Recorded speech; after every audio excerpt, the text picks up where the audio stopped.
Assalamualaikum warahmatullahi wabarakatuh. Perkenalkan, nama saya Amalia Hasanah, NIM 2017104024. Di sini saya dari kelompok 9 yang bertemakan kajian Islam normatif dan kajian Islam historis. Di sini saya akan menjelaskan tentang kajian Islam normatif.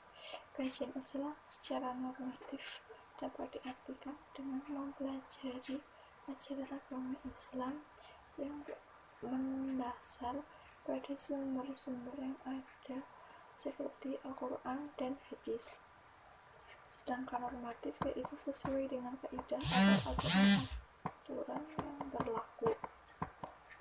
Kajian ini bersifat mutlak dan universal, yang artinya kajian ini tidak dapat diubah dan sudah menyeluruh, yang sudah diakui ajarannya oleh seluruh umat muslim. Jadi kajian Islam normatif adalah mempelajari atau mengkaji ajaran Islam yang sesuai dengan kaidah atau aturan yang berlaku. Kajian Islam sebagai agama wahyu. Islam adalah agama yang diturunkan oleh Allah Subhanahu wa taala kepada Nabi Muhammad sallallahu alaihi wasallam untuk disampaikan kepada umatnya. Islam merupakan agama yang sederhana dan mudah diikuti. Oleh karena itu, siapapun boleh masuk hanya dengan keyakinan dari kepada Allah Subhanahu wa taala dan dengan membaca 2 kalimat syahadat. Islam secara harfiah adalah tunduk, patuh, taat, sejahtera, selamat, dan sentosa. Setiap manusia pasti menginginkan hidup yang sejahtera, selamat dunia akhirat, dan Islam adalah jalan terbaiknya. Jadi, Islam disebut sebagai agama wahyu karena Islam bersumber dari Allah Subhanahu wa taala lewat malaikat kepada Rasulnya. Kata Islam berasal dari bahasa Arab yang berarti selamat dan sejahtera. Islam juga berarti tunduk dan patuh. Kedua arti ini bisa digabungkan untuk dapat selamat dan sejahtera. Seseorang harus tunduk dan patuh terhadap semua aturan Allah Subhanahu wa taala. Sekian dari saya. Materi selanjutnya akan disampaikan oleh Hakim Abdillah. Oke, saya akan melanjutkan presentasi dari Amalia Hasanah. Lanjutan. Kata Islam berasal dari bahasa Arab yang berarti selamat dan sejahtera. Islam juga berarti tunduk dan patuh. Kedua arti Islam ini bisa digabungkan. Untuk dapat selamat dan sejahtera, seseorang harus tunduk dan patuh terhadap semua aturan Allah Subhanahu wa taala. Universalitas ajaran Islam. Universalitas menurut bahasa berasal dari bahasa Inggris universal yang berarti semesta dunia. Universali yaitu disukai seluruh dunia atau universe. Berarti seluruh bidang. Dalam kamus Al-Munjid, asyamlah adalah sesuatu yang luas.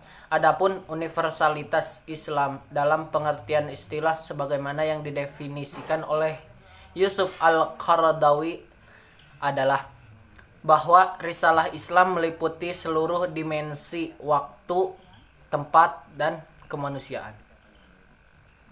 Kajian Islam historis. Menurut KBBI, historis yaitu sejarah kejadian yang ada hubungannya dengan masa lampau. Islam historis adalah Islam yang dianut dan dipraktikkan kaum Islam mulai dari masa Rasulullah SAW sampai sekarang dan kemudian melahirkan peradaban Islam. Contohnya yaitu keterlibatan suatu peristiwa yang menyebabkan sebuah ayat Al-Quran itu turun, Ashabun Nujul. Dengan ilmu sejarah ini, seseorang akan mengetahui makna atau hikmah suatu ayat Al-Quran tersebut. Oke, selanjutnya akan dilanjutkan oleh Faiza Yuliana. Terima kasih. Saya akan melanjutkan presentasi dari Hakim mengenai Islam sebagai produk budaya. Islam sebagai budaya yaitu Islam yang dihubungkan dengan kebudayaan, berarti cara hidupnya juga yang luas dan cangkupannya. Dengan demikian, yang dimaksud dengan kebudayaan Islam adalah cara pandang komunitas muslim yang telah berjalan, terlembaga, tersosialisasi dari kurun waktu ke waktu, satu generasi ke generasi lainnya dengan aspek kehidupan yang luas, tapi tetap menampilkan satu bentuk budaya tradisi yang khas Islam. Yang kedua ada realitas sosial, yaitu realitas sosial. Pengertian adalah konotasi umum dari istilah realitas dan kenyataan. Secara bergantian yang dimaksud sama. Bentuk realita sosial antara lain yaitu interaksi sosial, stratifikasi sosial, diferensiasi sosial, sosialisasi, proses sosial, dan perlakuan menyimpang. Selanjutnya, saya akan membacakan keterkaitan Islam normatif dan historis, yaitu hubungan antara Islam normatif dan historis.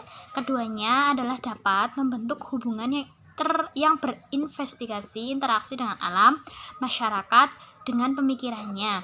Menurut ijtihad Amin Abdullah, hubungan keduanya ibarat sebuah koin dengan dua permukaan.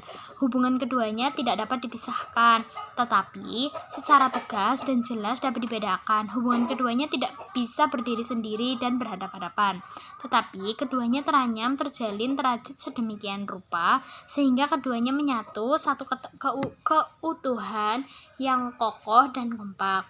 Sekian presentasi dari kelompok kami. Bila ada kata-kata yang kurang berkenan, wassalamualaikum warahmatullahi wabarakatuh. Terima kasih.